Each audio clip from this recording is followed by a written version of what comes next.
เจริญใจเจริญไปยังศรัทธาสาธุชนคนชาวพุทธอันใดรับฟังรายการ FM 106.50ออกอากาศณวัดบรรพตอำเภอเมืองจังหวัดลำปางเป็นขื่นสีขาวแห่งเจ้านครอันใดประพบกันณเวลานี้ก็ขอ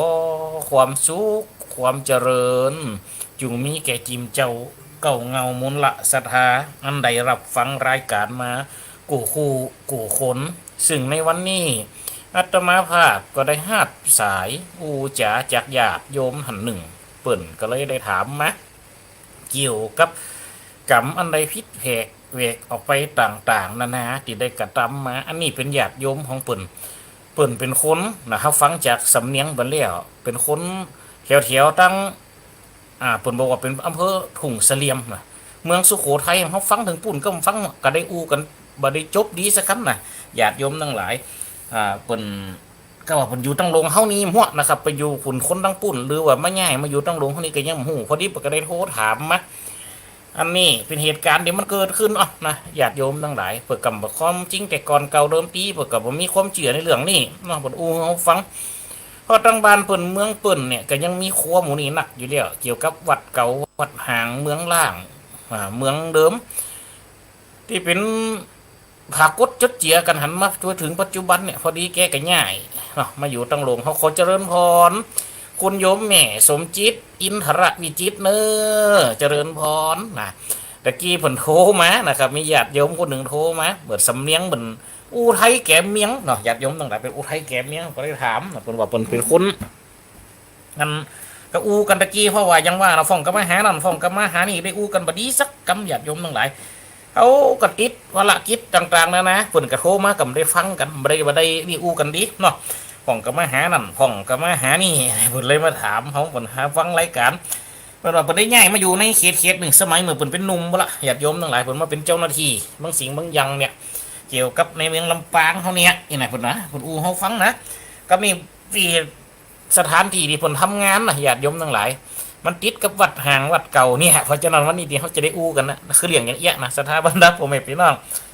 วันนี้ปัญหามาเขาก็เลยจำเป็นเอามาตอบเปิดว่าได้จะรอฟังนั่งรายการวิทยุเนอะกับหูวันนี้ออกพอดีกับวันนี้ก็จับพอดีบ่มีใครถามยังเข้ามาเขาก็เลยเอาของเปิดเนี่ยมาอูมาจ๋าน่ะสถาทั้งหลายเอาของเปิดเนี่ยที่ปัญหามาเนี่ยเอามาบอกมาอูมาปรึกษาเอามาคณะสถาทั้งหลายได้ฟังดีกว่าหน่อยญาติโยมทั้งหลายโอ้เจริญพรไอ้แม่โยมแม่สมจิตกับเนี่ยกำกินไปตัวฟังตัวเจ้าไปตัวกับจับพอดีเลยแม่เนอะก็ยังว่านะการไถการมันโอ้ญาติโยมทั้งหลายวังนี่กับพอดีนะฝนกับตกฟ้ากับห้องมีกระเด็ดอย่างเดียวเขากับเกลียวออกไปกูพานี่เอาผ้าห่มไปตากญาติโยมทั้งหลายโอ้บึดเดียวหนึ่งเนอะสมัยมันเดียวเนาะมันแห้งโว้ยฟ้านี่นะติตากนี่เอามาใส่เครื่องปั่นแล้วมดก็เขียงปั่นเอาว่าสักอยู่ฮันนี่ตั้งเขียงบินเนาะเพราะว่าตัวเองเอาเขียงวุ้นก้าถ้าอย่าเกิดมาพร้อมกับอันนี้บ่ก้าสมัยไฟฟ้าเขาวัดไม่เห็นไหมจะเป็นได้ลงไปจ้านะญาติโยมทั้งหลายเครื่องซักผ้าสมัยตะก่อนแต่กระซักมือพอดีวางก่อนกระหืดปุ่นปุจจ้าเตียนเอาเตียนเพื่อปุ่นปุจจ้าน่ะญาติโยมทั้งหลายผ่องกระติดต่อเข้ามาผ่องกระถาเขายังหูมซ้ำมันผูกนี่เป็นจันซ่อนจันแหมสถานเปิดกับบางคนนี่เปิดเข้าใจเปิดกระตักถามนะตัวมีเตียนมีกัมมีปะโดมาถามมาหรอโอ้มียังเด้อมันผูกว่าจันนะจันยังจันเป่งจันซ่อนจันโอ้กับไปหูจะนะฟอติ๊กต็อกโอ้คนเฮาสมัยมันเดียวทันสมัยเฮ้ยพอติ๊กต็อกปุ่นหูเขากระตึ้งจังสถานอะไรเขาก็ยังได้พอกำลังมาหูบนดอนดิบนตักนี่หรอโอ้บนตักนี่สถานทั้งหลายเพราะฉะนั้นอันกับมีหลายผู้หลายท่านนะที่บนตักเขามาแต่กับได้อูเลียงอื่นเพราะนี่ก็หับปากเปิ่นจะได้อูเลียงเนี่ยอย่าต้มหลายโอ้มันเป็นความเจือกันเนอะอันนี้แต่ก่อนเก่าเดิมทีคุณโยมกับจิเจือเลียงนี่บนว่าบ้านมันก็มีบ้านผมก็มีบนว่าโอ้วันมีวัดเก่าวัดห่างเนี่ยเมืองร่างเมืองเดิมเนี่ยอย่าไปหล่อเทียนได้ยินกับเสียงเปลี่ยนในแม่เนาะวันนั้นก็ได้หันกับได้หันอีเมจจักกำ เขาก็เอารถไปลงลายบนพอดีนะไปลงรถเตียวเขาไหมคนนัก วันที่ไปรอเตรียมโอ้พอหานาไม่สมจิตกำหันไปดังใดหัวเนื้อเอียบกับไปพอเลาะเตียวลงทานกับกวกตั้งปุ่นเขาก็จะเป็นได้เพ่หาคนตั้งปุ่นเนี้ยว่าจะนั่นยังว่านะญาติโยมทั้งหลายเนาะคนนักคนหลายละวุ่นละไว้สัมปีสัมปอยายเกี่ยวกาดปูงโดมาแล้วเนอเจริญพรโยมแม่ยายเกี่ยวบ้านกาดปูงหายไปที่ไหนได้ว่าเอาเปิ่นวัดเปิ่นมีงานย่าวัดเปิ่นตานอย่างก็ศาลาพระเจ้ากูเวนไอ้เนี่ยมันตีขายพระแขกมันบอกกันหอมหมูเลยเดี๋ยววันหน้าก่อนเนาะเราเอาจริงงานใหญ่ๆจะตักไปบ่งานน้อยบอกกันอันนี้งานน้อยอยู่กับอย่างไดเนาะพอดีเปิ่นมิเจ้าภาพงานเจ้าภาพเปิ่นมาจัดให้ยมแม่ยายเจ้าภาพเปิ่นมาจัดให้พยายามเปิ่นน่ะเขาก็มาเถิบรุ่นสืบหมูละจัดตาต่างๆนั่นนะเปิ่นโอ้เล่นยินกะพระอาจารย์อันหลงที่เป็นเจ้าเป็นท้องอันหล่อดีนอนว่าอันอย่างก็ไปอันไปกล้าไปขายตุ๊กปีเก๋บอกเขาว่าผู้โถขายอย่างก็ด้านตีอันเป็นหน้าบนนายบนจังอะเขียพวกขี้แห้งไปขายอะว่าผู้โถเดินตุ๊กปีเก๋บอกข้างอีกก็นั่งในหัวคนเดียวเขาว่าจะอันแหละอาจารย์ก็ลงมาบอกว่าตุ๊กปีเก๋สอนว่าจะไปเถอะเอาไปขายเนี่ยมันถึงจะได้หรือว่าผู้โถก็เจออีกโอ้วันนี้ไม่ได้ไปทางไหนเลยแล้ววันนี้ได้ไปทางใดวันนี้เลยได้ออกรายการเลี้ยวแล้วงานก็เลี้ยวดีตัวเนาะโฟตาเนี่ยก่อนกำจะตามกับอยู่ศาลากำเลี้ยวดีเตี่ยจะหยาไปก่อนนี่เนี่ยเดี๋ยววันนายวันตาวัน70ปุ่นเนอร์เขามาปลุกศาลาด้วยกันเนอร์จะทนายมาตีสาวแขกมาหากันได้กาอันแต่เนี่ยนะไปลงขวัญเนี่ยเลยสาธุเป็นกำลังใจแฮะเจริญแต่ยมแม่ยายเนอยมแม่จ้า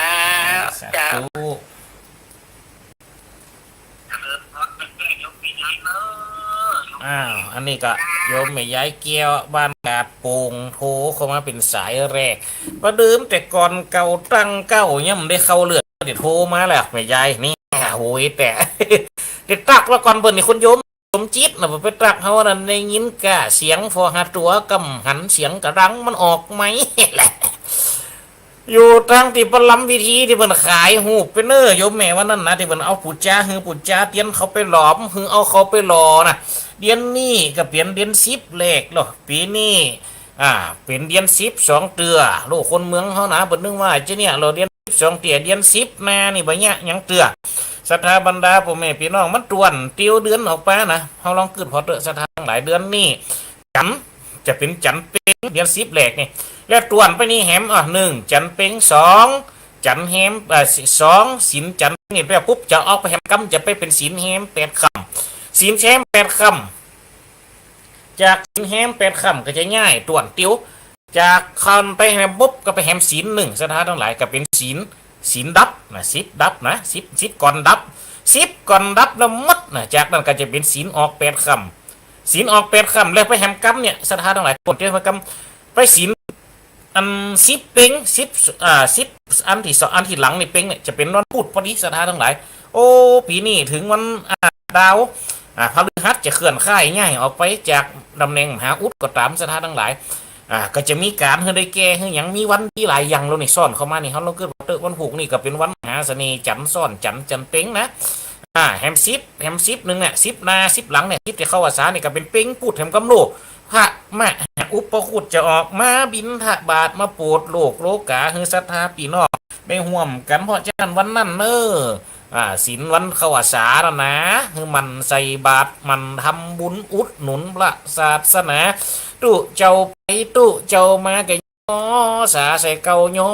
ยกเข้าเป็นตานสาตุโอกะสาโอตนะต ตันตุระปิติปะตังตานังนิบปนังปาละมังสุขังยอเขาใส่บาตรญา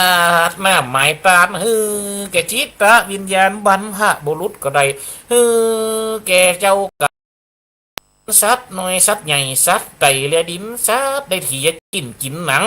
สัตว์ที่หักตึงสัตว์ที่จังสัตว์ที่เฮาได้กำกันนังเอาค้อนใส่หลังเอาค้อนใส่หน้าสัตว์ที่เฮาไปปนเอาชีวิตปนมาจะโดยเจตนาก็ตามได้เจตนาก็ตามโอ้ถึงสัตว์ตัวงามและอัปลักษณ์ตั้งรูปร่างหักและน่าเกลียดน่ากลัวตั้งที่เป็นตัวใหญ่และก็ตัวน้อยเฮาสถาเป่งใจเป่งป่วยน้อมกินยอตามเหียสถาทั้งหลายวันนั้นนะบางเตียบางครั้งก็ไปจับใส่พระมหาถีนเจ้าอุปคุตหุเฮาก็จะได้บุญนะสถาทั้งหลายอันเนี้ยเป็นเรื่องที่ผมได้เล่าคือหันฟังมาหรือว่าจะอุทิศไปหาบุญเทวบุตรหรือว่าบุญเทวดาอันปุกปักรักษายังตนตัวจิมเจ้าเก้าเงาของไผของมันบ่ว่าจะเป็นกามเหมียวันกามเหมียคืนอุเทตยัญจะคุมาเอกราชาเทวเจ้าเปรตยัญจะคุมาเอกราชาเทวเจ้าผู้พอเผาต่วนเตียวยังเวลาฮือใดมาหักสมฮือใดมาหักษายังตนตัวของเฮานี่กาติได้ย้อยกหมายตามเนี่ยสถาทั้งหลายเฮาทำไว้นะเพราะฉะนั้นสถาบรรดาพ่อแม่พี่น้องในศีลวันเข้าอาสาคือเขาทำกันไว้สถาทั้งหลายแล้วกศีลที่จะถึงนี่คือวันผูกเนี่ยเป็นจันทร์เป็นสถาบรรดาพ่อแม่พี่น้องไผที่มีความเชื่อแน่ไผที่เปิดร้านก้าไผที่เปิดการก้าการขายทำอันใดอยู่ก็ตามปากันสถาบรรดาพ่อแม่พี่น้องเปิ้นนึงมีเคล็ดลับของเปิ้นหรอกเปิ้นว่าเลิกจันทร์ซ้อนจันทร์อันนี้แม่แต่ภาคกลางเพิ่นก็ยังมีความเชื่อนี่นะสถาทั้งหลายมันมาตรงนี่ยังเศร้าเก่ามีทุนหกเก่ารู้สถาทั้งหลาย2969นี่สถาบรรดาพ่อแม่พี่น้อง29คือวันที่2969นี่คือปีพุทธศักราช2569บนเนื่องว่าหรอบ้านเปิดประตูเงินเปิดประตูเสน่ห์เปิดโจกเปิดลาภเปิดบุญวาสนาเปิดดวงความหักการเงินของตัวลักสมหวังขอเงินจากพระจันทร์ก็มียังพ้องการจะขอเงินจากพระจันทร์อันนี้เป็นเลิกของภาคกลางเพิ่นได้ว่ามาไว้เพิ่นว่าจุดทูป15 ดอกพระจันทร์ก็คือหยังคืนจันทร์น่ะที่แห่งที่สุดในรอบ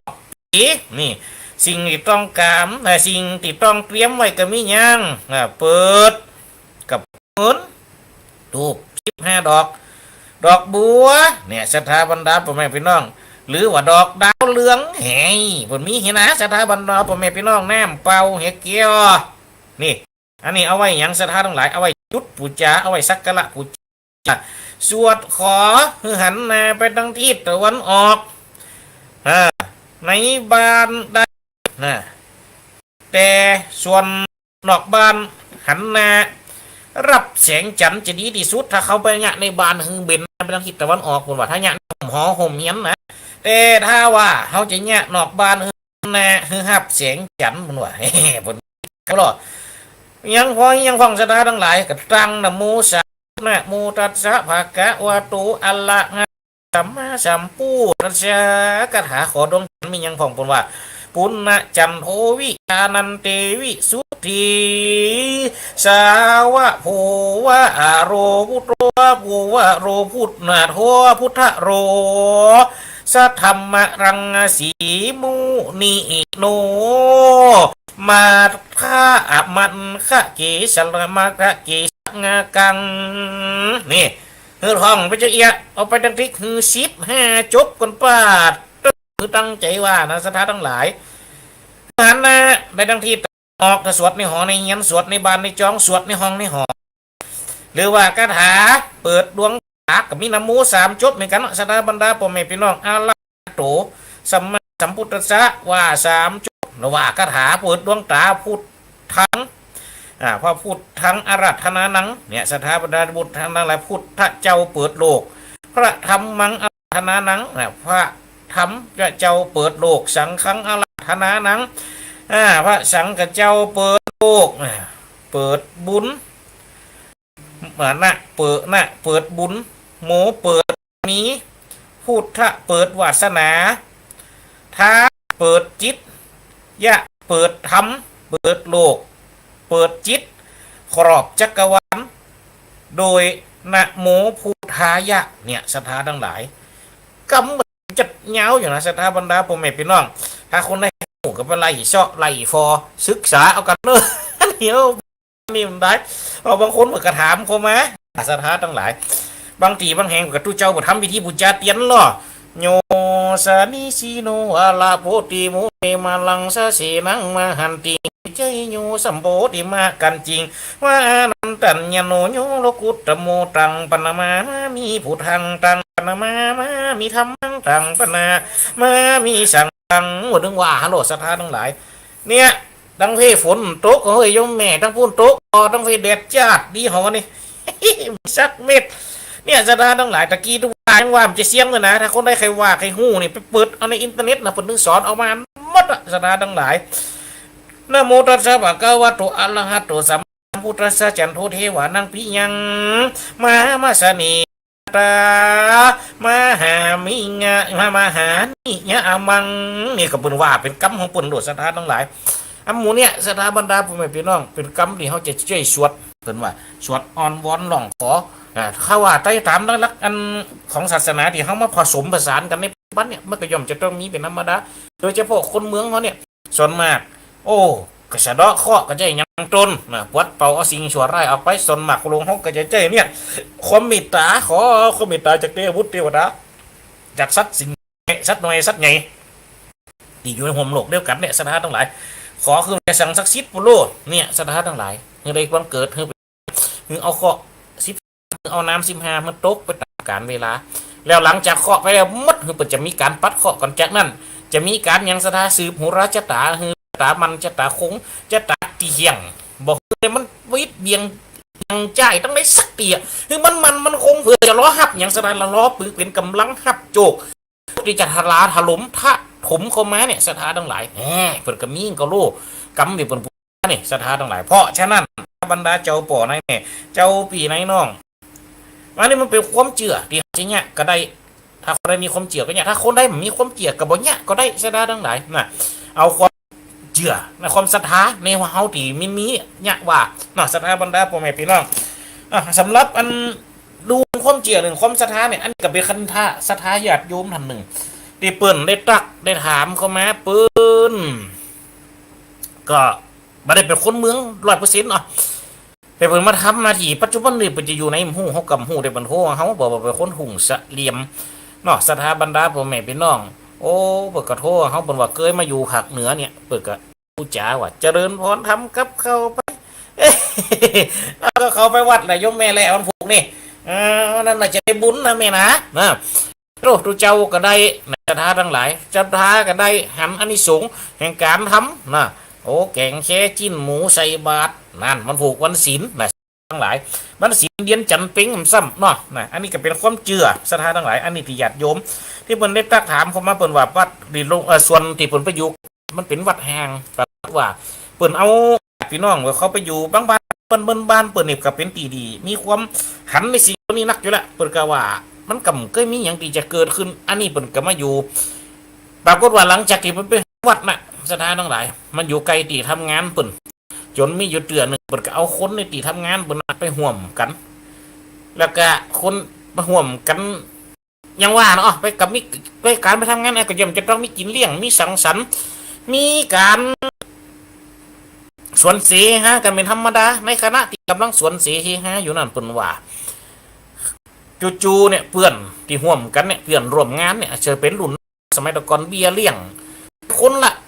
200 บาทต่อวันไปเนี่ยการไปส่องกองมาอย่างนี้นะไปส่องกองตามจุดต่างๆเนี่ย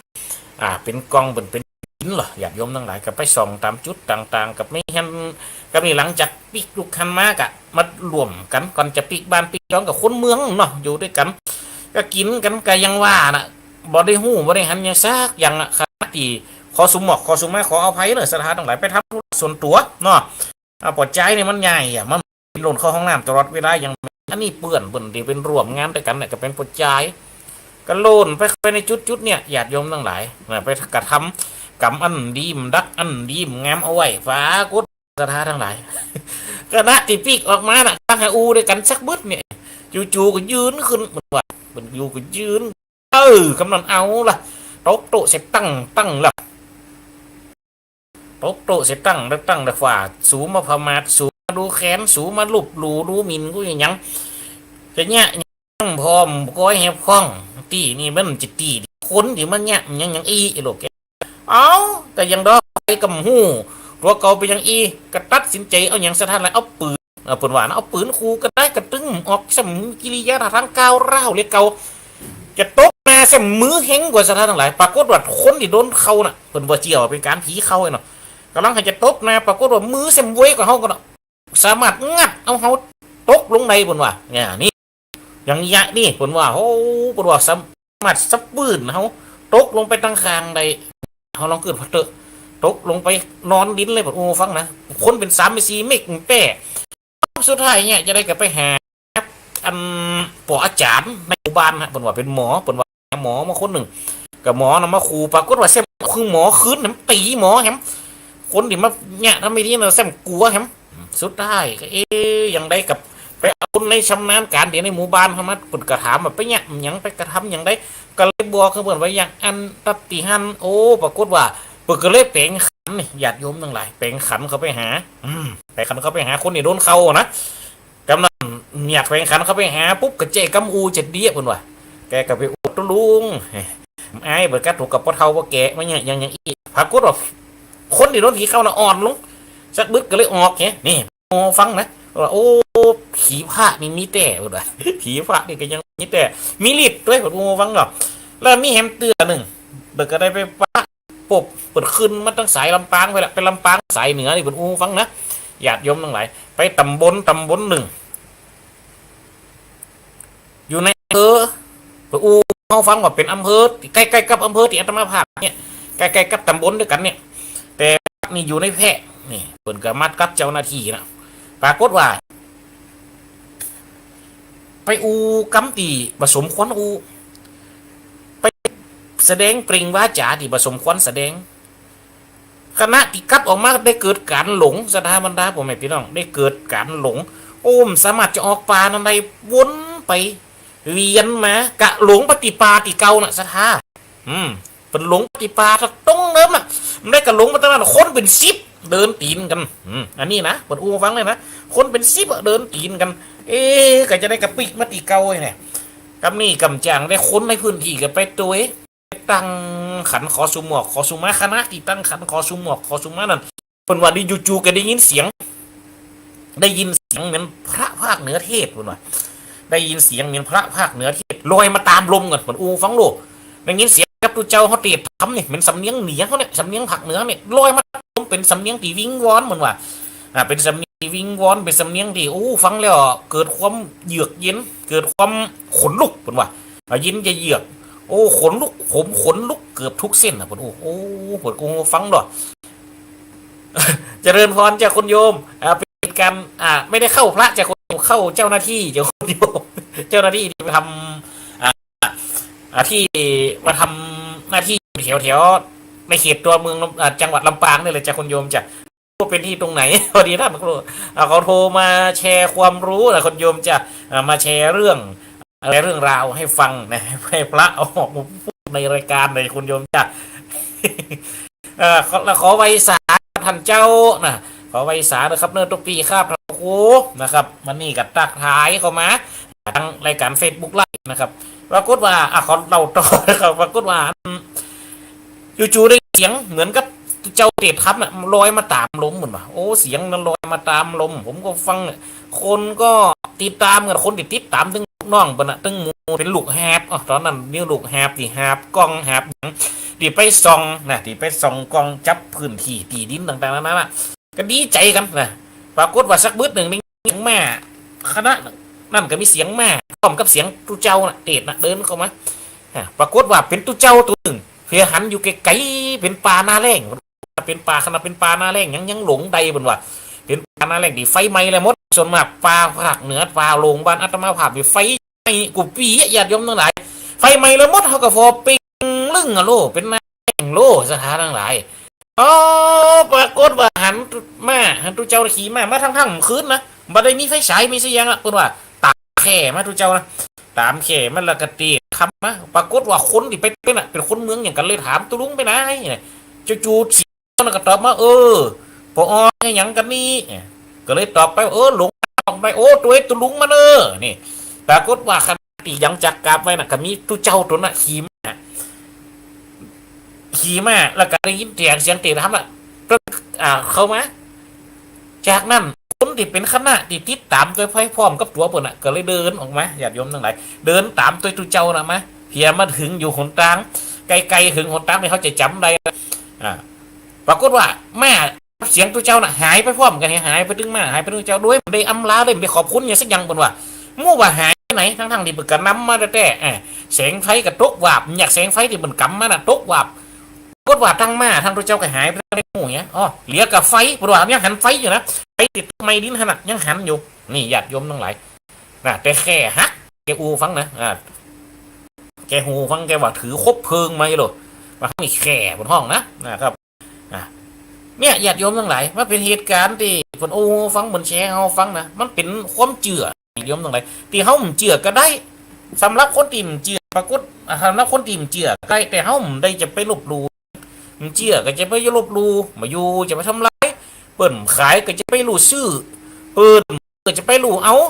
เห็นการแสดงทั้งหลายของมันจะเผาก็คือเปิ่นเผามันก็ของบนลังดีเก็บก็คือเป็นเก็บมันแสดงบรรดาพ่อแม่พี่น้องเนี่ยอันนี้ก็เป็นเหตุการณ์ในปนอูฟังความจริงเหตุการณ์อันนี้นี่เคยมีแหมเตือนนะญาติโยมทั้งหลายอันนี้เป็นเกิดกับตุเจ้าในตำบลเขาเนี่ยหลวงพ่อก็ได้มรณะภาพไปละปนอูเขาฟังผลมาเอาหางบอกไฟในยุคนั้นมันเป็นนาเลี้ยงเนี่ยถึงประเพณีสงน้ำพระธาตุกันยังเนี่ยถ้าเห็นตุเจ้าตำลงบันนอกบันนะสมัยตะกอนเก่าดังเดิมมีการจิบอกฟืนกันจิบอกไฟเอาไว้สาตามพระธาตุเจ้าต่างๆนะอันอยู่ตามเพะตามป่าอันอยู่ตามจอมเขาเลยจำเขาไหลๆด้วยหรอยัดดาท้าบรรดาพ่อแม่พี่น้องปรากฏว่าหลวงพ่อนั่นพร้อมกับด้วยตุเจ้าตูน2 ตูนแล้วก็นักสามเณรจะเป็น10เอากำได้กินลงลาออกกำได้สถานที่แห่งนั้นอาตมาภาพนี่เป็นอยู่ไกลกับหมู่บ้านอาตมาภาพนี่อาตมาภาพก็ได้หู้กิติศักดิ์บรรเลามาคือฟังอยู่สถานที่ที่นั่นนะแล้วก็มีหญิงคนหนึ่งที่เพิ่นได้ไปตายอยู่ในแพะในป่าผลกลใดอันนี้สมัติมาอูนี่ได้เตื่อปรากฏว่าญาติโยมทั้งหลายเปื่อสมัติของตะวันโพเลียโดยล่ะแต่นาบุญที่ยังมืดกำเตี่ยคุณว่าไฟฉายแกนหนึ่งกำแล้วไปพนอยก็อยากกินข้าวกันเดินบอลคุณเยวแม่ผิดสมัยสีเทพทำลงวิทยุที่ชัดเจนเนาะเฟซบุ๊กไล่ก็ชัดเจนเนาะปรากฏว่าจะออกก็ออกได้เนี่ยจะได้สถาบรรดาพ่อแม่พี่น้องในคณะเดียวกันนั่นฮัลโหลไวสาครับกำลังออกวิทยุอยู่ครับกำลังออกวิทยุดีอยู่ครับผมครับระยะนี้นะครับเลยครับโอ้ครับไวสาครับอันนี้ผู้บังคับบัญชาในสถานทั้งหลายนะครับหลวงพ่อท่านพระอาจารย์นะครับผู้บังคับบัญชาประกาศเรียกตักถามเขามานะครับผมจะมายืมแหวนซองไข่เดี๋ยวไปใส่ไข่ใส่ไข่ตาพระเนตรสมโพธิพระพุทธรูปปฏิมาวันผูกนี่แหละในวันผูกเนี่ยเป็นเดือนปิงหรอซึ่งมีความเชื่อนะครับเป็นวันดีในพระพุทธเจ้าตรัสรู้วันผูกหรออันนี้เป็นเดือนวันตรัสรู้ในคืนวันศีลหรอจะได้ท่านทั้งหลายเนาะคืนเดือนปิงอย่าเพื่อสะดุ้งเพื่อหลังจากตรัสรู้แล้วไปปุ่นไปแจงเอาวันแฮมคำปุ่นนี่ตั้งบ้านเขาปุ่นคืออย่างอีหรอในทำมันว่าไว้เนาะก็เลยเอาไปเจือกันอย่างอีนี่มันผูกก็จะมีอันนี้นี่กระเชียนด้วยกันน้องอันนี้ก็จะปิกเข้ามาเรื่องเก่าเขาก่อนสดาทั้งหลายหลวงพ่อนำประกับนิ้นเป็น10เจ้า3-4ตัวได้ไปกันกับปิกกองไม่หลงตั้งอย่างกันเนี่ยสถานหมายปรากฏว่ากับมีเนี่ยศาสตร์โยมทั้งหลายไม่มีหญิงคนหนึ่งโอ้จู่ๆลูกในหมูไหมมาถามว่าตัวเอามาอย่างนี้บทอุ้เลยนะสถานทั้งหลายอันนี้เป็นกำตักเป็นกำค้นมาเหลียวขอพนอยกับหันไผ่กันโอ้ตัวเอามันอย่างนี้โอ้หลงอันนี้ไม่ออกมันอย่างนี้ตัวเอาหลงเจ้ามาได้เจ้าจะไปส่งโอ้ตัวเอาตัวเจ้ามาเนอว่ะโอ้เขาพอจะคำเขาแล้วยันนี่ยังมืดยังจะว่ายังฟ้ายังแจ้งยังมืดแต่เป็นหน้าหนาววันเลียด้อยแบบพอไกลจะออกแล้วตัวลุงหลวงพ่อบอกกับตัวไอ้กุนหนิงคนน่ะออกมาเพียจะมาถึงคนตั้งแล้วมด ผีมีนี้คนนั้นเลยบอกเอาคือเตียวหนทางไปล่องไตเลยจะไปซื้อนะคือเตียวทั้งเนี้ยทั้งนี้เป็นตั้งไตนะตัวเอาเลยเนี่ยที่หลวงพ่อเปิดกะอันก็ขอบใจจะนั่งเลยไม่ออกเหลียวไปกำบางคนว่าไม่ยิงคนนั้นก็หายไปเนี่ยแล้วมาบอกตังว่าเตียวไปตั้งเนี่ยสุดตังจะไปแวะไหนเนอะนี่ล่องไตไปสุดตังโดอันเนี้ยสถาบันดาผมไม่เป็นหรอกมันก็สิ่งหนึ่งที่มันเกิดขึ้นมาเหนือสถาบันดาผมไม่เป็นหรอกเหนือความขาดหมายสิ่งมีอันใดที่เป็นหลักฐานวิทยาศาสตร์ที่เขาจะไปไปจ๋าบรรยายในจุดนี้ได้สถาบันดาผมไม่เป็นหรอกอันมันเป็นตัวหนึ่งที่มันแฝงอยู่ในศาสนาแฝงอยู่ในความเชื่อปล่อยปะปนไปกับการใช้ชีวิตประจำวันสูญสันอุ่นอันกับโลกอย่างเฮาดีที่เฮาหันกันทุกวันเนี่ยสถาบันดาผมไม่เป็นหรอกคนที่เปิ่นเจียบก็มีนะสถาทั้งหลายคนที่เปิ่นเชื่อปักใจขนาดนั้นเปิ่นก็มีนะเหตุสำหรับเหตุการณ์จะอีเนี่ยนี่สถาบันดาผมไม่พี่น้องสำหรับเรื่องวัดห่างเนี่ยมันก็เป็นสิ่งที่อันนี้อยู่พอสมควรนะสถาบันดาผมไม่พี่น้องอย่างวัดอัตมาภาพแล้วก่อนก็มีวัดหนึ่งที่เป็นใหญ่ขึ้นมาแต่วัดอัตมาภาพมีพระพุทธรูปพระประธานองค์ใหญ่องค์น้อยสามารถง่ายขึ้นมาพร้อมกับวัดใดบางวัดที่เปิ่นสามารถจะง่ายพระประธานออกมาเนี่ยเขาไปหันเขาไปไกลอย่างกับปัจจุบันก็ยังมีบางวัดนะวิหารหลังใหญ่ดำคือลึกก็ยังจะเตะเถอะลูกอยู่กลางตรงกลางนะอยู่หิมหุยหิมด้อยยังหันพระกดจุดเจียอยู่นะสำหรับวัดอัตมาภาพเนี่ยเพิ่งเป็นจะเจิญเอาพระพุทธรูปมากระตามแต่เปิ่นได้เตะเอาหลังคาบางส่วนออกไปหรอแต่โค้งวิหารยังเก่าอยู่ลูกเป็นละออนเขาตะกอนเขาขี่ล่อไก่ยุคเก่าสีเดี๋ยวมันจะหูไม่ได้ท่าสีวัดสมกับเป็นสีแดงหรือว่าสีดำเนี่ยญาติโยมทั้งหลายโอ้มีมหาแม่ธรณีบีบหน้ามวยผมเนี่ยลูกติดผาผนังไว้เขาก็ไปหันใส่โอ้ยุคเก่าเกียร์เขาพอเรียกงำสถานทั้งหลายเป็นการวาดภาพปัจจุบันนี่ก็มุดไล่หายศูนย์ก็ไปตามการเวลาคนดูแลมีสถานที่ก็ต้องสำรวจสุดสมไปตามการเวลามันมีคนอยู่ล่ะอันนี้ก็มีเหตุการณ์หนึ่งซึ่งเป็นเรื่องที่คนได้เล่ากันมาจะเต้จะได้หัวนี่สถานทั้งหลายปรากฏว่าเป็นเรื่องคนเล่ากันสถานทั้งหลายมีปอดเท่าปอดใจอันคนหนึ่งกับจะปอดใจคนเท่าอ่ะกับนุ่มเนี่ยไว้ให้ดีไว้จะเนี่ยสถานทั้งหลายหันใส่เอาเจริญพรโยมไม่ยายพรร้องบัวแดงเนอเจริญพรในยินชาดีกอทั้งปุ้นมืดฝนไอ้หม้อมาแล้วจะตกแรงดึกแรงตั้งเพนี่มืดกับเดี๋ยวเปิดประตูฝนก่อนตั้งเพมืดแจ้งลึ่งเนอตะวันก็มาแจ้งดอกเดี๋ยวนี้มืดมั้งนะแต่เขาเนี่ยแต่จะตกเราวันนี้ฮะตั้งวันนี้ไปหรือวันที่3เนี่ยตัวจะตกนะจะตกนะกลุ่มอุดรู้ก็บอกตึ้งฝนตึ้งลมเนี่ยตึ้งฝนตึ้งลมแบบกันก้อนอะไรนะเนี่ยก้อนอากาศแหละกลุ่มอุตุนิยมวิทยาว่าเนาะว่าแล้วตู้เทปก็ฝ่าฝนเสียบันเทาไปนะหูมดนะอันนี้ถ้าว่าตกกระตกเต้เฮ้ยจัดเน่เหรอนี่มือจังใจมาแต่เหมือนกับมือจังใจนี่โต๊ะจุ๊บนี่ฟอไปดิมืดมากนะยังแจ้งอยู่ฟ้ายังหันแดดส่องมาอยู่เอาโต๊ะก็ได้แฟนเอาห้องนะกลัวล้มก็แฟนเอาห้องล้มแบบนี้นะสบายแง่เนาะอยู่กระไดโลนั่นเนาะก็ห้องนะลมมาเฉยเล็กหนา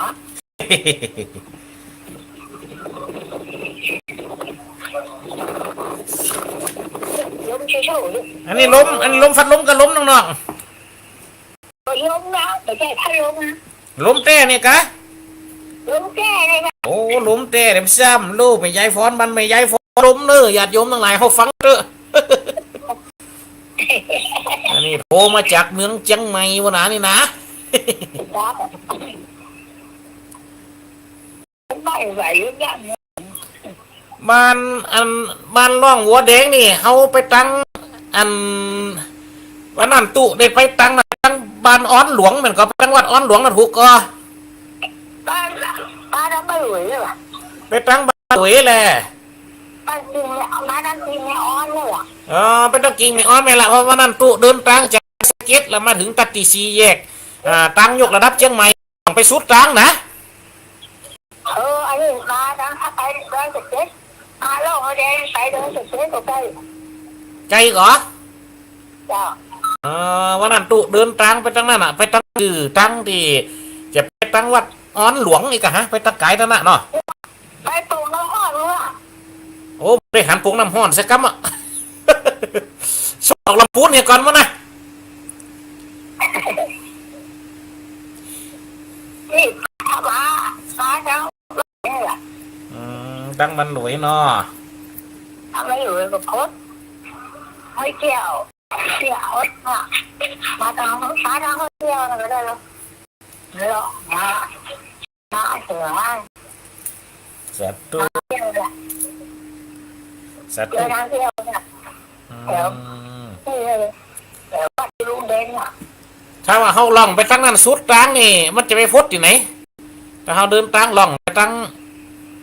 บ้านอ้อนหลวงบ้านนะปูนแหละอ๋อหรอไปตั้งอ้อนหลวงนะ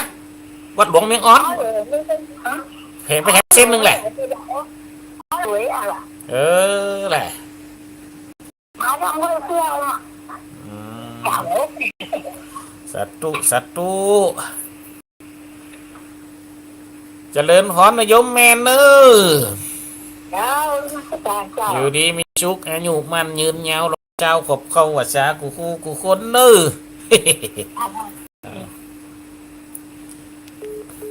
อ้าวต่อไปกับนี่ยมแม่ยายฟอนรองแดงวันอาตมาภาพกับไปเส้นปุ่นกำหนึ่งกับหัวชินได้ไปหัวลับคนขับรถป้าไปลงหัวจะได้สถานต่างกับไปตามเส้นทางว่าสถานบรรดาพ่อแม่พี่น้องกับมาออกลำปูนให้เขานะวันนั้นนะสถานทั้งหลายเพราะฉะนั้นวันนี้เอากับอูกับแฮมสถานบรรดาพ่อแม่พี่น้องอูต่อกันไปแต่เรื่องถึงว่าคนเขาเอาปัจจัยคนหนึ่งไปเนี่ยปรากฏว่าเป้าสถานทั้งหลายไหลมาข้างนี่เป้านะไหลมาข้างตั้งสถานทั้งหลาย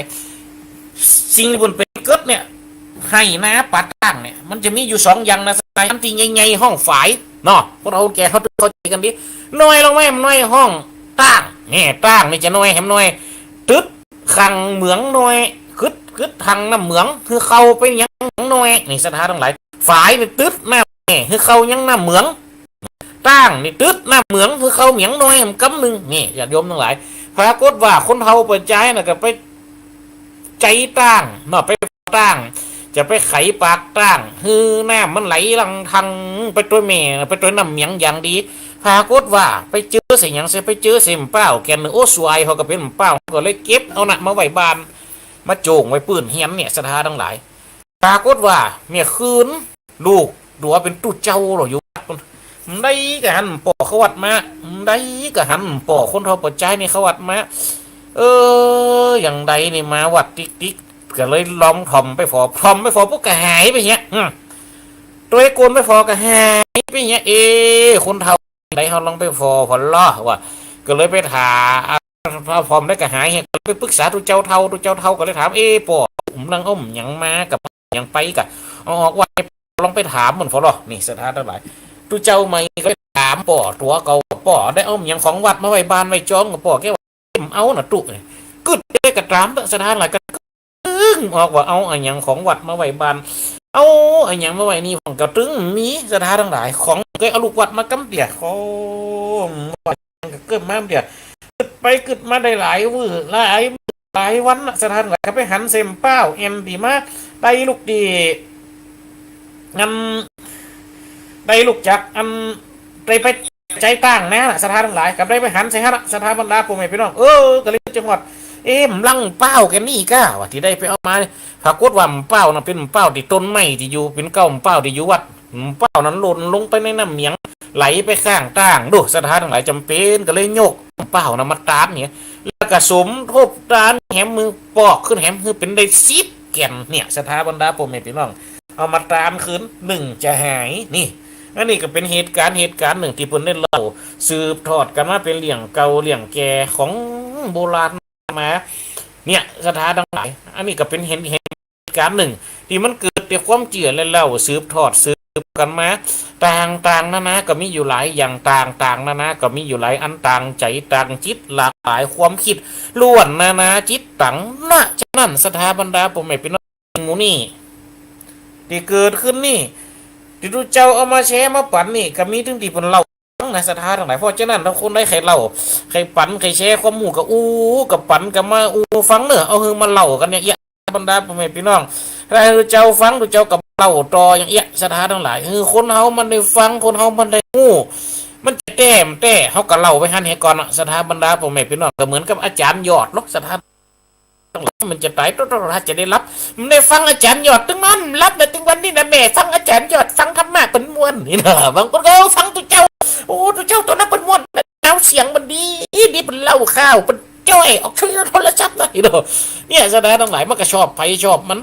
อันนี้กับสิ่งที่มันคนเขามันจะแต่มันสะกิดใจคือคนกึดมันแม่นก็คนเขาถ้าเดียวทำฮิตกระวัดมันเป็นอย่างนี้เลยกะผีตัวเจ้ามันมีแต่เหตุการณ์ห้อนเหตุการณ์ให้เหตุการณ์ไม่เหตุการณ์ดีแต่ก่อนเก่าสำแดงอีมันมีแต่กะเนี่ยสถานทั้งหลายมันก็จะเป็นตัวจุ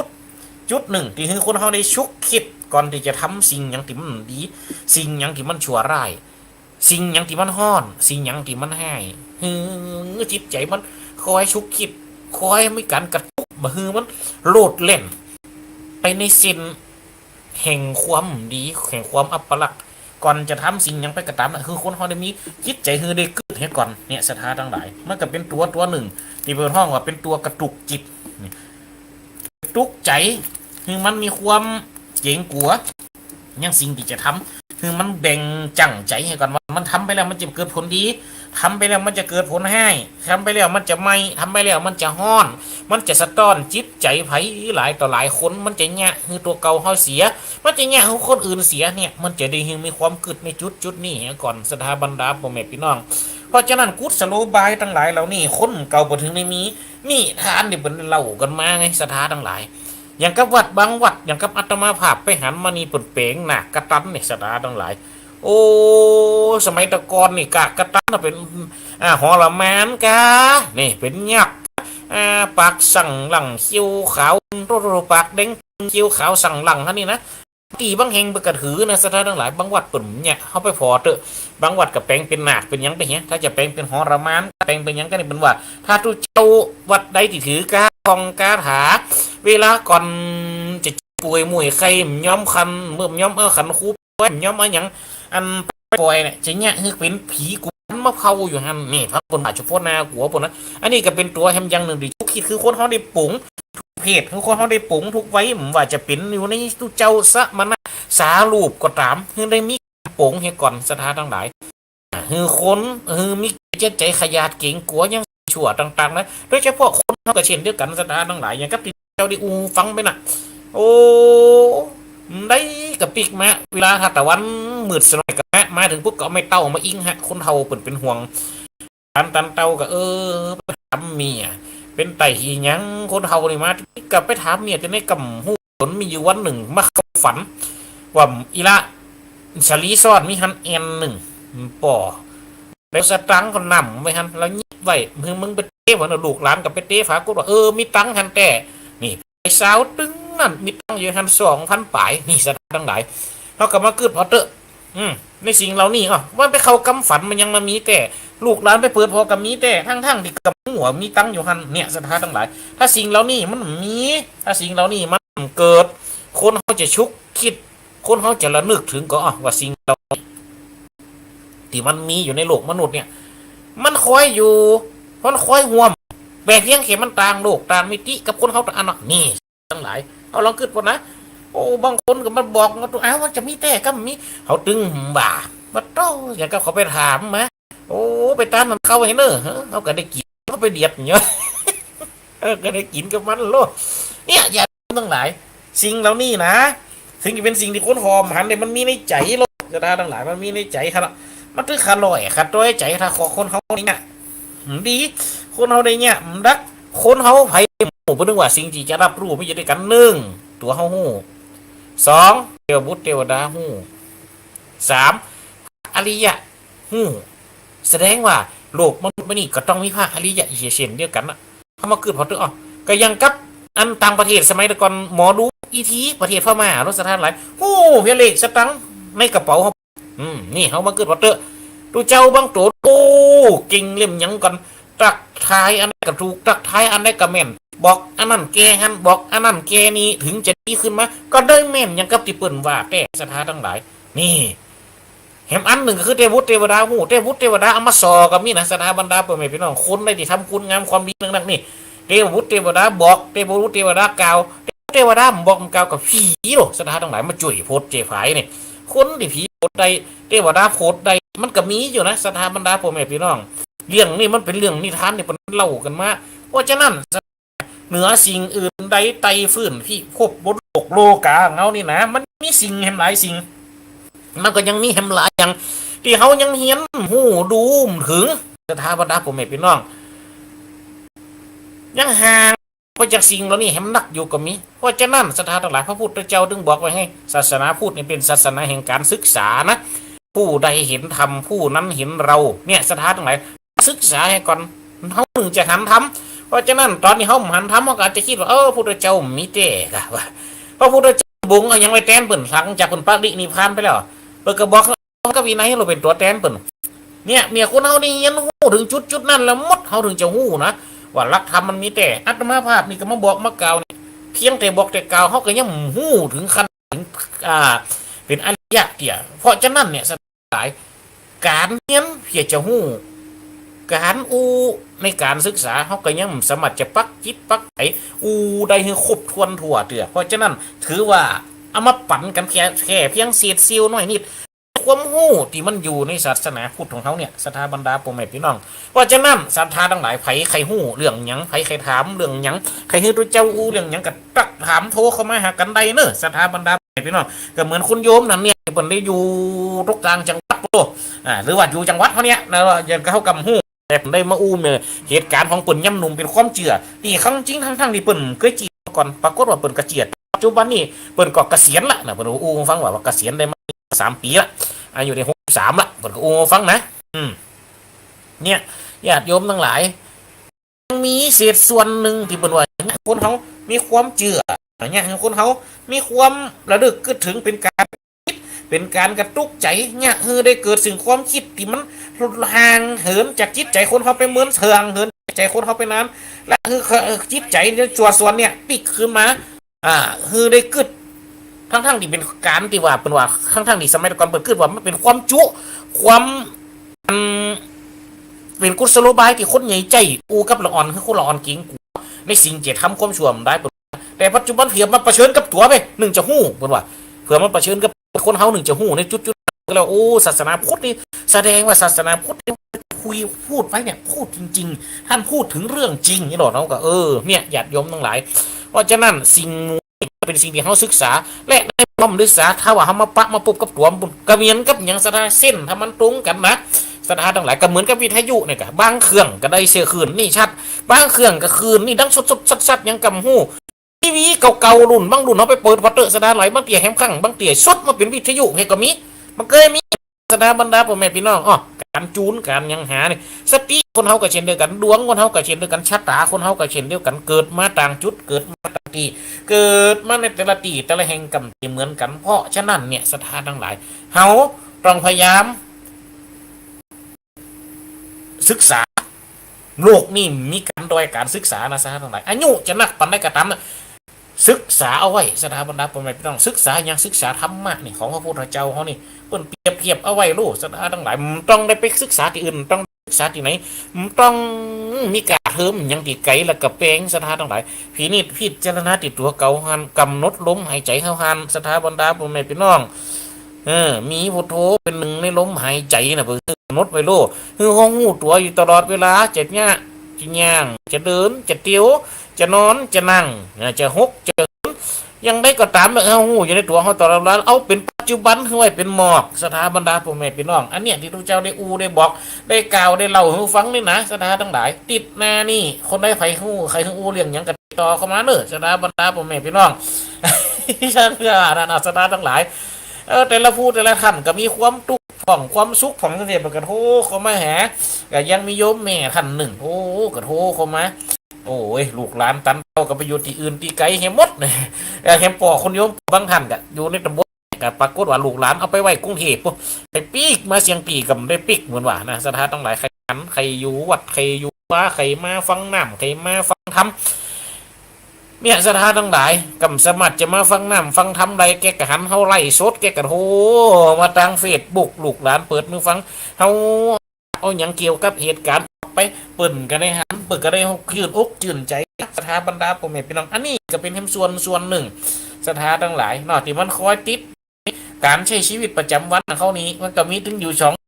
เราฟังนะสถานทั้งหลายมีถึงสิ่งที่เจือได้พ่องและมีถึงสิ่งที่ยังสถานทั้งหลายที่มันคุกคีมันพัน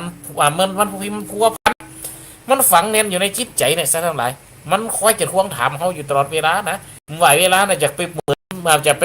เหมือนไปนานชั่วระยะการเวลาได้ก็ตามแต่สถานเขาคนเขาจำลืมในสิ่งที่ที่ตัวเจ้าได้อู้ไปเพราะคนเขาหู้หรอกตัวเจ้าได้บอกไปตะกี้น่ะถึงเป็นหู้แต่คนเขาหู้นอกจากคนเขาหู้ก็มีเทพบุตรเทวดาหู้อริยะสังฆเจ้าหู้สี่เปิ่นสามารถจับคิดจับใจของคนเขาได้เพราะฉะนั้นอย่าได้ประมาทคือมันปฏิบัติในสิ่งดีๆคือมันทำความดีในศาสนาคือมันอยู่กับความศรัทธาที่แน่จริงศรัทธาทั้งหลายปฏิบัติในสิ่งที่ชอบประกอบไปโดยทางดีอันนี้จะเป็นบุญวิถี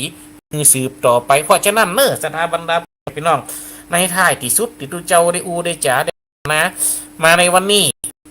ที่ตุเจ้าได้ยกตัวอย่างนี้นะเพราะฉะนั้นถ้าคนใดสนใจจะโทรเข้ามาก็โทรเข้ามาได้นะสถานทั้งหลายหลังไม้ก็ได้นะตามที่เปิ้นได้ตัวเจ้าได้แจกเบอร์ไปเนี่ยสถาบรรดาพ่อแม่พี่น้องเพราะในท้ายที่สุดเนี่ยก็เป็นการแชร์ความรู้อยู่อย่างหนึ่งเพื่อเอามาสกิดมือคนเฮาได้หลงละเลิงนะครับมือคนเฮานะได้ติดอยู่ในความสบายมั่นใจในตัวเก่าเกินไปมั่นใจในสิ่งที่กระทำเกินไปบางเตือบางครั้งเฮาต้องพิจารณาเหตุก่อนการที่จะทำนั่นคนอื่นเดือดร้อนก็ตัวเฮาเดือดร้อนก็มียังให้คนอื่นได้ทุกข์ทุกใจก็เพราะฉะนั้นคือเป็นตัวหนึ่งที่คอยเกิดความเปิดห้องเป็นตัวห้ามเป็นตัวเบรกที่มือจิตใจเฮาหดแล่นโหเหาะโผนโจรทะยานไปกับยุคไปกับสมัยที่มันเป็นไปโดยความเจือที่มันเป็นไปโดยความสิวิไลแห่งจนปลืมลักธรรมเอาไว้ตั้งหลังเนาะเพราะฉะนั้นสถานทั้งหลายวัฒนธรรมลักธรรมเนี่ยเป็นสิ่งที่กูกันอยู่แล้วเพราะฉะนั้นที่ทุกเจ้าได้ได้จ๋าได้พัฒนานี้ก็สมควรแก่เวลาแล้วนะสถาบรรดาผมไม่พี่น้องตอนนี้ใต้ที่สุดของการจ๋าวันนี้ก็ได้หมายมีฮัลโหลเจริญพรโยมเมเจริญพรไม่ทุกเกี่ยวเป็นศิลปรฟังอยู่เน้อเจ้าเจริญพรนะโยมเมเนอะจ๋าสาธุเจ้าสาธุอันนี้คนโยมเมสุกเกียวบันศิลปรนะครับเปิดได้ตักท้ายปูจ๋าโหเข้ามาในท้ายรายการเท่านี้ก็เป็นการฟังการการจากคนเขาการฟังธรรมะนี่ก็ยังมีแหมนะครับคนที่เปิดได้สนใจกันตั้งนี้ที่ยังละดังนี้ยังมีอยู่ยังอยู่ยังค่อยเป็นกำลังแห่งธรรมอยู่ยังค่อยเป็นกำลังแห่งใจเนาะที่เขาได้ฝากกันไว้เนี่ยสถานทั้งหลายเพราะฉะนั้นวันนี้นะสถานทั้งหลายท้ายในรายการตอนนี้เนาะเวลากะหมดมาพอดีนั่นก็ขอกล่าวกำอำลาศรัทธาพี่น้องคนฟังทั้งหลายอันได้ฟังตัวเจ้ามาตนจนปลายตึงที่เขาได้ไปปะปบกันที่ดีรอเตียนแล้วก็ได้มาปะปบกันในตามสถานที่ต่างๆนาก็ดีได้ส่งบุญมาห่วมกันก็ดีที่ได้ให้ได้หอมถวายเข้ามาช่วยกาน้ำช่วยกาอัตมาภาพก็เก็บไว้ตอนนี้ก็จะได้เอาไปใจในสำรับช่วยกาน้ำกาไฟต่างๆนาขอบุญรักษาศรัทธาพี่น้องอันได้ห่วมกันรับฟังทั้งหลายคืออยู่ดีมีสุขคืออยู่เย็นเป็นสุขสุขกายสุขใจสุขตึงไปไหนสุขตึงไปหนอโดยปีโดยเดียนโดยวันโดยยามหิมากล้าขึ้นปันรำปันรวยหิเงินหือเงินไหลกองหิทองหือทองไหลมาเงินคำขา ไตไหลหลังใดดังใจหมายขอความสุขกายสุขไปในสุขไปนอกขอจุงปอกปุกปักรักษาฮือมุลสถาอยู่ดีมีสุขอยู่เย็นเป็นสุขสืบต่อไปนกสั่งลาฟ้าลาสั่งลาหนองนกเขาลากอนดอนสั่งลาหางกบลาจากหูเสือลาจากทำนกเขาลากอนป่าไม้ได้อูได้จ๋าพันตนาก่อนใกล้ตั้งแต่เก้าตั้งมาจนถึงวันนี้ต้องลาแล้วนะจบเวลากันเพียงเต่าอีต่วนเตียวอูจ๋าพันนาจูจีมีถึงกำดีกำหายปะปนสุนกันตีเอาฝากไว้กำดีคือจดจำเตอเป็นสักสีเพราะเป็นกำดีตั้งใจบอกนะตั้งใจบอกอันกำดีขวางจันอย่าเก็บเอามันมาไว้เป็นกระหูเอาทิ้งไว้เป็นขยะใจป่วยหันตุมดาขอก่วยฟังเตอกำอูกำจ๋าขอจบเวลาไว้เพียงเต่าอีขอจบเวลาไว้เต่าอีขอความสุขจุงนี้แก่คณะศรัทธาคนฟังอาพี่น้องเปลี่ยนป้องสหายยิงตึงใจกูคนกูไว้เพียงเต่าอีเนอขอเจริญพร